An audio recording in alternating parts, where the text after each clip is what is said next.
Latest technology courses, best infrastructure మరియు అద్భుతమైన placements. Engineering లో మీ best choice Avion institute of engineering and technology, Ibrahimpatnam.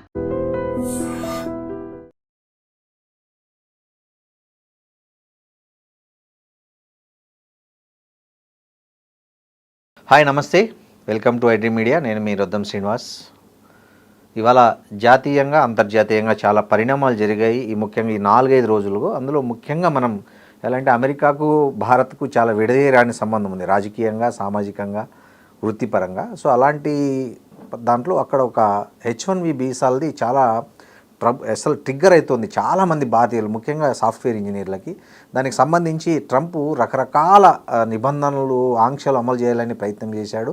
ఆ ప్రయత్నంలో భాగంగా ఆయన చాలా ఆంక్షలు విధించాడు. వాటన్నిటినీ మొన్న అమెరికా ఫెడరల్ కోర్టు కొట్టివేయడం జరిగింది. ఏదైతే $1,00,000 ఫీజును కూడా, ప్రతిపాదనను కూడా కోర్టు కొట్టివేసింది. ఇలాంటి అనేక విషయాలను మనతో మాట్లాడడానికి ప్రముఖ geopolitical analyst Mandadi Krishnareddy garu ఉన్నారు. నమస్తే కృష్ణారెడ్డి. నమస్తే అండి. కృష్ణారెడ్డి గారు, అమెరికా కోర్టు, ఫెడరల్ కోర్టు మొన్న తీర్పు ఇచ్చింది. ముఖ్యంగా చాలా భారతీయ టెకీలకు చాలా ఓటనిచ్చే విషయం అది. ఏదైతే $1,00,000 ఫీజును H1B వీసాల విషయంలో అది సో ఇది ఎట్లా ఉపయోగపడుతుంది భారతదేశంలో ముఖ్యంగా అమెరికాకి వెళ్ళాలని కలలు కంటున్న చాలామంది ఇండియన్లు, ముఖ్యంగా మన తెలుగు టెకీలకు ఈ తీర్పు అనేది ఎలా భరోసాని ఇస్తుంది అంటారు? అమెరికన్ ప్రెసిడెంట్ ట్రంప్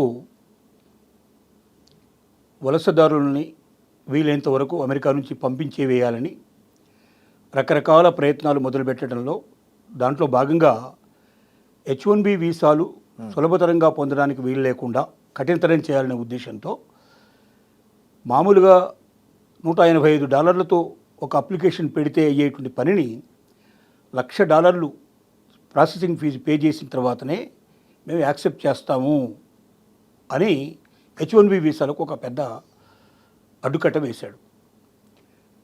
అయితే దీన్ని మామూలుగా ఎవరు కూడా డైరెక్ట్గా పే చేయడం చాలా కష్టంతో కూడుకున్న పని. కాబట్టి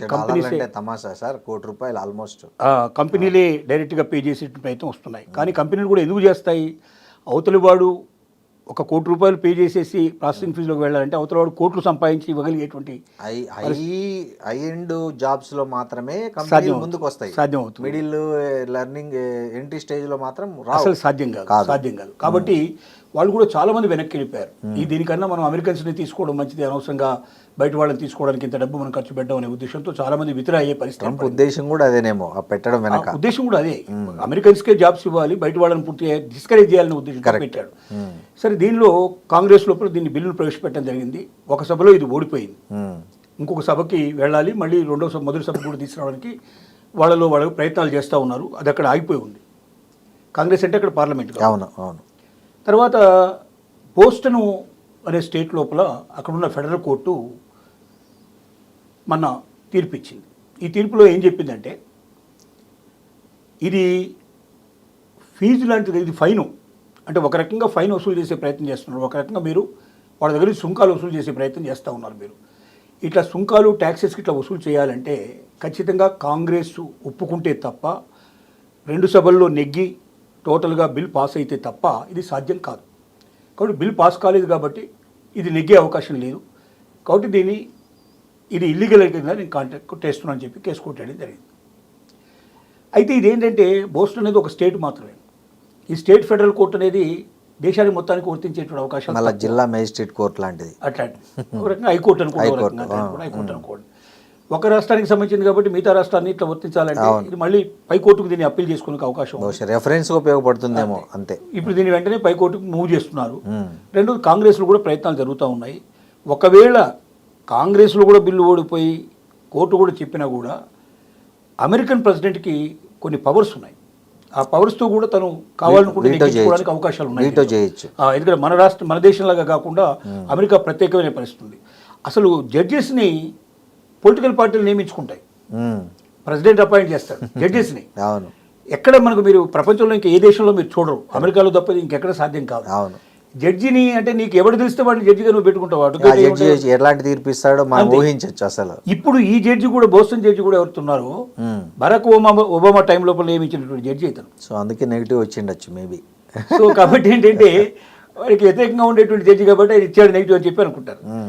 ఇలాంటి విచిత్రమైనటువంటి జడ్జెస్ ఒక జడ్జి అంటే ఏంటి అంటే అనుభవం మీద వాటితో దానికి ఒక న్యాయశాస్త్రంలో న్యాయశాస్త్రం చేసి దానికి చేస్తే తప్ప రాజకీయ నాయకులు నియమించుకునేటువంటి జడ్జెస్ ఏమిటి, వాళ్ళు ఇచ్చేటువంటి తీర్పులు దాన్ని అమలుపరచడం ఏమిటి, చాలా విచిత్రమైనటువంటి పరిస్థితి మనకు కనపడుతుంది. కానీ మరి తప్పదు, అది అమెరికా ఇవాళ ప్రపంచాన్ని ఏలేటువంటి దేశం కాబట్టి దాన్ని ఒప్పుకోవాల్సిందే.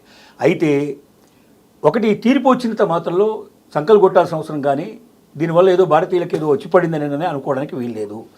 ఒకసారి పైకోర్టుకు అప్పీల్ చేయగానే ఆటోమేటిక్గా కింది కోర్టుకు సంబంధించిన జడ్జిమెంట్ ఆగిపోతుంది, అంటే అది అమలు కాదు. సో అప్పుడు ప్రాసెస్ ఆటోమేటిక్గా ఫీజు గట్టిపోవాల్సిందే తప్ప జడ్జిమెంట్ వచ్చేదాకా వెయిట్ చేయాల్సిందే, ఫైనల్ కోర్టు జడ్జిమెంట్ వచ్చేదాకా వెయిట్ చేయాల్సిందే. లేదా కాంగ్రెస్ నుంచి అయినా అది పూర్తిగా దాన్ని వ్యతిరేకించిన పూర్తిగా రావాలని పరిస్థితి ఏర్పడుతుంది, అంటే ఇంకో సభలో కూడా అది వీగిపోయే పరిస్థితి రావాలి. రెండోది ఏంటంటే ఒక్క H1B వీసాకు సంబంధించిన సమస్య ఒక్కటి అయితే ఏదో రకంగా పరిష్కారం చేసుకుని బయటపడడానికి అవకాశాలు ఉన్నాయి. ఒక్కటి కాదు, ఒకవైపున రేసిజం విపరీతంగా తయారై ఇండియన్స్ని విపరీతంగా నిన్నటికి నిన్న ఒక అబ్బాయిని మల్కాజ్గిరి అబ్బాయిని చంపారు, ఊరికే లేని చోట పిలిపించి అర్ధరాత్రి పూట కాల్చి పడేశారు పాపం అన్యాయంగా. తిట్టడం అసహించుకోవడం, అవును, వీళ్ళకి మన జెండాలు చింపేయడం, కాల్చేయడం, రకరకాలు జరుగుతున్నాయి. ముఖ్యంగా ఇండియన్స్ అని క్లియర్ చెప్పేస్తున్నారు వాళ్ళు. ప్రపంచంలో ఇన్ని దేశాల్లో చైనీస్ మన ఇండియన్స్ కన్నా ఎక్కువ ఉన్నారు అక్కడ అమెరికా లోపల. వాళ్ళది ఫస్ట్, మనది సెకండ్. కానీ వాళ్ళ మీద మళ్ళీ ఏ రకమైనటువంటి లేదు, ఎందుకంటారు? ఎందుకంటే they are silent people.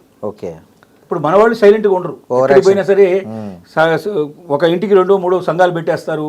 Telugu సంఘాలు ఒకప్పుడు ఓన్లీ తానా అని Telugu association of north America అని ఉండేది, దాని నుంచి ఆటా అని అమెరికన్ తెలుగు అసోసియేషన్ వచ్చింది.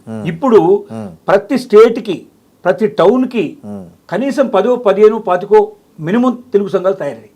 మొత్తం తెలుగు సంఘాల సంఖ్య కొన్ని వేల మీద ఉంది ఇప్పుడు అమెరికా లోపల, థౌజండ్స్ మీద ఉంది. వీళ్ళు ప్రతిరోజు ఎక్కడో దగ్గర ఫంక్షన్స్ జరుగుతూనే ఉంటాయి, ఇండియన్స్ని పట్టుకుపోయే ప్రయత్నం చేస్తారు, తెలుగు వాళ్ళని ఇక్కడ తీసుకెళ్లే ప్రయత్నం చేస్తారు, గొడవ చేస్తారు, కల్చరల్ ప్రోగ్రామ్స్ పెడతారు. అమెరికా అధ్యక్ష పదవికి కూడా పోటీ పడదామని స్టేట్మెంట్ ఇచ్చారుగా మన వాళ్ళకు ఉన్నటువంటి ఇది. ఇంకోటి అక్కడ ప్రాపర్టీ పర్చేజ్ చేసేదంతా ఎక్కువ తెలుగు వాళ్ళు, ఎక్కువగా ఇండియన్స్ పర్చేజ్. ఇక్కడ నుంచి పోయిన వాళ్ళు అక్కడ రేట్లు అమాంతం పెంచేశారంట. కారణం ఏమిటంటే ఇప్పుడు మన దగ్గర ఒక ప్రాపర్టీ కొంటే మనకు ₹1 వడ్డీ కూడా రాదు. అవును, ₹1 వడ్డీ కూడా పడదు మనకు, కానీ అక్కడ ₹1.5 వడ్డీ పడుతుంది. అంటే బ్యాంకులో పెట్టుకుంటే వచ్చేదానికన్నా డబ్బు ఎక్కువ. ₹1.5 వడ్డీ అంటే మామూలు విషయం కాదు కదా. 18% ఇంట్రెస్ట్ మనకు వర్కౌట్ అవుతుంది. ఓకే, సో అదే ఇండియాలో పెడితే మనకు ₹1 వస్తుంది, 6% కూడా రాని పరిస్థితి ఏర్పడుతుంది. అవును, కాబట్టి ప్రాపర్టీ కాస్ట్ అక్కడ వాల్యూ తీసుకున్నా కూడా ఖచ్చితంగా ₹1.5 ఇంట్రెస్ట్ ప్రతి నెల వర్కౌట్ అవుతుంది రెంట్స్ రూపంలో. కాబట్టి ప్రాపర్టీ తొందరగా రికవర్ అవుతుంది. అక్కడ బ్యాంకులో ఇంట్రెస్ట్ రేట్ చాలా తక్కువ, 2%, 3%, 4% కన్నా మించదు. కాబట్టి వాళ్ళు ఏంటంటే వీటికి కూడా ప్రాపర్టీస్ కూడా విపరీత ప్రాపర్టీస్ మాత్రం వాళ్ళు బయటకు వదిలేశారు, దానివల్ల ప్రాపర్టీకి వస్తుంది. అది గ్రహించి ఇండియాలో ప్రాపర్టీ కొనేదానికన్నా అమెరికాలో ప్రాపర్టీ కొనడం బెటర్ అనే ఉద్దేశంతో ఇండియన్స్ అంతా ప్రాపర్టీస్ కొనేశారు. అక్కడ రియల్ ఎస్టేట్ లో కూడా మన వాళ్ళు ఎక్కువ మంది, చాలా ఎక్కువ ఉన్నారు. 100 ఎకరాలు కొనేశారు. అక్కడ ప్రాపర్టీ రేట్లు పడిపోతున్నాయి. ఎందుకు పడిపోతున్నాయంటే ఇండియన్స్ అంతా బయటకు వచ్చేది ప్రయత్నం చేస్తూ ఉన్నారు, విపరీతంగా అమ్మకాలు పెట్టేశారు, ఈ పరిస్థితులు ఏర్పడుతున్నాయి. కాబట్టి ఒక్క H1B వీసా ఒక బోస్టన్ ఫెడరల్ కోర్టు జడ్జిమెంట్ ఇచ్చినంత మాత్రంలో ఇండియన్స్ అంతా కూడా ఇక చంకలు బట్టి తట్టుకొని ఇక మాకు బ్రహ్మాండంగా H1B వీసాలు వస్తాయని ఆశపడాల్సిన అవసరం లేదు. ఒక్క H1B వీసానే కాదు, రకరకాల పద్ధతుల లోపల డిస్కరేజ్ చేసుకుంటూ మన వాళ్ళ మీద వీలైన కేసులు పెట్టేసేసి వీళ్ళంతా బయటికి పంపడానికి ప్రయత్నం చేస్తూ ఉన్నారు. కాబట్టి ఇవన్నీ కూడా సహించి భరించి అక్కడ ఉండడం చాలా కష్టం. ట్రంప్ ఉన్నంతకాలం అక్కడ ఇండియన్స్కి ఏమాత్రం భద్రత లేదు. ట్రంప్ వెళ్ళిన తర్వాత వచ్చేవాడు కూడా ట్రంప్కు వ్యతిరేకంగా ప్రవర్తించేవాడు వస్తే తప్ప, ట్రంప్ని అనుసరించి వచ్చేటువంటి వాడు ఎవరైనా వస్తే మాత్రం ఇక ఇది కంటిన్యూషన్ ప్రాసెస్ అవుతుంది. ఇండియన్స్ వీలైనంత వరకు అక్కడ 100% సెటిల్ అయిపోయి సిటిజన్షిప్ వచ్చినటువంటి వాళ్ళు తప్ప మిగిలిన వాళ్ళందరూ కూడా వీలైనంత వరకు బయటికి రావడానికే ప్రయత్నాలు చేస్తూ ఉన్నారు. అందువల్ల H1B వీసా గురించి ఒక కోర్టులో వచ్చిన ఫెడరల్ కోర్టులో వచ్చిన ఒక జడ్జిమెంటు పెద్దగా అంత గొప్పగా మనకు ఉపయోగపడే విషయం అయితే కాదు అని మనం చెప్పగలుగుతాం.